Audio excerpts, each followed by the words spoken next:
हमारे से ये अकादी से हम अपनी हिफाजत फरमाएं। वमा तौफीक इल्ला बिल्लाह इन्नल्लाह व मलाइकतहु युसल्लूना अलन नबी या अय्युहल्लज़ीना आमनू सल्लू अलैहि व सल्लिमू तस्लीमा। अल्लाहुम्मा सल्लि अला सय्यिदिना मौलाना मुहम्मद बारिक वसल्लिम। अल्लाहु अक्बर अल्लाहु अक्बर। తెలంగాణ జాగృతి అధ్యక్షురాలు కవిత కొత్త రాజకీయ పార్టీ పేరు నేడు ప్రకటించనున్నారు. పార్టీ ఆవిష్కరణ సభ కోసం మేడ్చల్ మల్కాజ్గిరి జిల్లా మునీరాబాద్లోని అద్వయ కన్వెన్షన్లో భారీ ఏర్పాట్లు చేశారు. వరంగల్ కాకతీయ కళాతోరణం ఆకృతిలో ఏర్పాటు చేసిన ప్రధాన ద్వారం ప్రత్యేక ఆకర్షణగా నిలుస్తోంది. సభా ప్రాంగణంలో తెలంగాణ ఆత్మగౌరవాన్ని ప్రతిబింబించేలా తెలంగాణ తల్లి విగ్రహంతో పాటు బిఆర్ అంబేద్కర్, జ్యోతిరావు పూలే, ఆచార్య జయశంకర్ విగ్రహాలను ఏర్పాటు చేశారు. 20 ఎకరాల్లో ప్రొఫెసర్ జయశంకర్ పేరుతో సభా ప్రాంగణాన్ని ఏర్పాటు చేశారు. ప్రధాన ద్వారానికి ప్రజాకవి కాళోజీ పేరు పెట్టారు. రాణి రుద్రమ, మారోజు వీరన్న, చాకలి ఐలమ్మ పేర్లతో ద్వారాలను ఏర్పాటు చేశారు.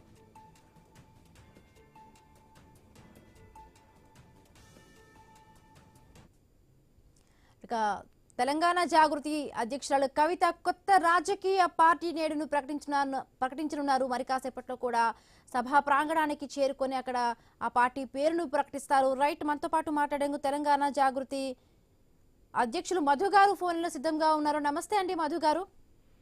నమస్తే మేడం. ముందుగా కంగ్రాచులేషన్స్ అండి. Thank you madam, thank you very much. Right, ఎట్లా ఎంత హ్యాపీగా అనిపిస్తోందా? ఎట్లా ఏం చెప్తారు? కొత్తగా పార్టీ పేరును కూడా ప్రకటించబోతున్నారు. చాలా గొప్పగా అనిపిస్తుంది మేడం. ఇవాళ మా జీవితాలలో మర్చిపోలేనటువంటి రోజు.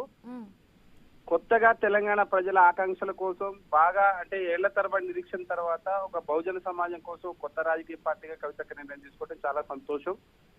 ముఖ్యంగా యువత, మహిళలు పెద్ద ఎత్తున ప్రాతినిధ్యం వహించబోతున్నటువంటి సందర్భం ఇది.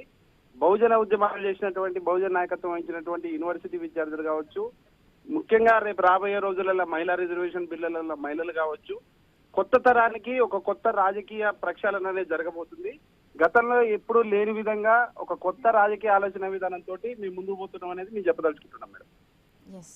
ఇంకోటి, జాగృతి సంస్థ చేసిన అంటే మొత్తంగా పనులన్నీ కూడా రాజకీయంగా కూడా ఎంత ట్రాన్స్లేట్ అవుతాయి అనుకుంటున్నారు? ముఖ్యంగా ఈ రోజు కవిత గారు మాట్లాడే మాటలపైన కూడా మొత్తంగా కూడా మీడియా కానీ మొత్తం ఆల్ పార్టీస్ అన్ని కూడా చూస్తున్నాయి. సో ఎవరి టార్గెట్గా కూడా ఏదైనా కూడా మాట్లాడే అవకాశం ఉంది ఇప్పటికైనా? ఎవరి అటువైపు కాంగ్రెస్ కానీ, బీజేపీ కానీ, బీఆర్ఎస్ కానీ పార్టీలను ఉద్దేశించి కూడా ఏమైనా మాట్లాడే అవకాశం ఉందా? 100% ఉంటుంది మేడం. ఫస్ట్ పొలిటికల్ పార్టీగా మేము అడుగు పెట్టబోతున్నాం. ఇన్ని రోజులు ఒక ఆర్గనైజింగ్ సంస్థగా ఉండి కొత్త పార్టీ సర్వీస్ ఓరియంటెడ్ లా పనిచేయడం జరిగింది. ఇప్పుడు కంప్లీట్ గా ఫుల్ టైం పొలిటికల్ గా, రాజకీయంగా మేము ఒక నిర్ణయం తీసుకోబోతున్నాం. దాదాపు ఏళ్ల తరబడి పరిపాలించినటువంటి చాలా రాజకీయ పార్టీలకి భిన్నంగా ఆ రాజకీయాలను ప్రక్షాళన చేయాలనే ఆలోచనతోటే ఇలా మేము నిర్ణయం తీసుకోబోతున్నాం. 100% కాంగ్రెస్ పార్టీ కావచ్చు, బీజేపీ పార్టీ కావచ్చు, గతంలో 10 ఏళ్లు పరిపాలించినటువంటి బీఆర్ఎస్ పార్టీ కావచ్చు, వాళ్ళు చేసినటువంటి లోపాలు, ఎందుకు తెలంగాణ వచ్చిన తర్వాత కూడా అసమానతలు తెలంగాణను ఎందుకు చూడలేకపోయినాం అనే దాని మీద మేము లోతుగా విశ్లేషణ చేయడం జరిగింది. మా అధ్యక్షురాలు కవిత గారికి గతంలో మెంబర్ ఆఫ్ పార్లమెంట్ కి చేసినటువంటి అనుభవం ఉంది. తెలంగాణ 10 జిల్లాలలో బతుకమ్మ పేరు మీద ప్రతి ఊరూరు తిరిగినటువంటి నేపథ్యం కూడా ఉంది. కాబట్టి కొత్తగా ప్రజలకు ఏదైనా మంచి చేయాలనే ఆలోచనతోటి విభిన్నంగా పాత రాజకీయ పార్టీని ఖచ్చితంగా కూడా ప్రశ్నిస్తూ మా ప్రయాణం అనేది ఉండబోతుంది మేడం. ఎస్, అంటే ముఖ్యంగా బీఆర్ఎస్ పార్టీకి ప్రెషర్ తెచ్చే విధంగా కూడా ఉండబోతుందా? ఎట్లా ఉండొచ్చు అనుకుంటున్నారు? 1000% బీఆర్ఎస్ పార్టీని మేము ఖచ్చితంగా ప్రశ్నిస్తాం మేడం. మేము అందరం తెలంగాణ ఉద్యమంలో జైళ్లలో ఉన్నాము, ప్రాణాలకు తెగించి పోరాడినాం. ఒక లేయర్ ఆఫ్ పీపుల్ మాత్రమే తెలంగాణ రాష్ట్రం వచ్చిన తర్వాత బీఆర్ఎస్ పార్టీలో బాగుపడడం జరిగింది. మిగిలినటువంటి ఎందుకు తెలంగాణ ఉద్యమంలో ఉన్నటువంటి అన్ని వర్గాలకి న్యాయం చేయలేదు అనే దాని మీదనే మేము ఇలా అందులో నుంచి బయటికి రావడం జరిగింది. 1000% పక్కా ఉద్యమ నేపథ్యం ఉన్నటువంటి నాయకత్వం కూడా జాగృతిలో కూడా ఉన్నది.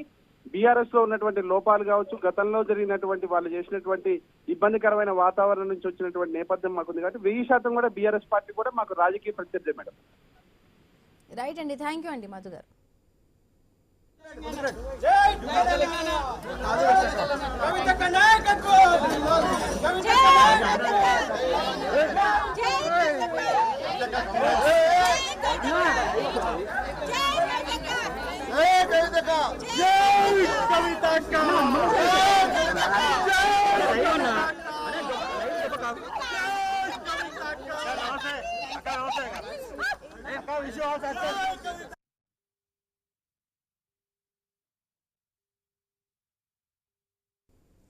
బులెటిన్లో షార్ట్ బ్రేక్ తీసుకుందాం. బ్రేక్ తర్వాత మరిన్ని అప్డేట్స్ కొనసాగుతాయి.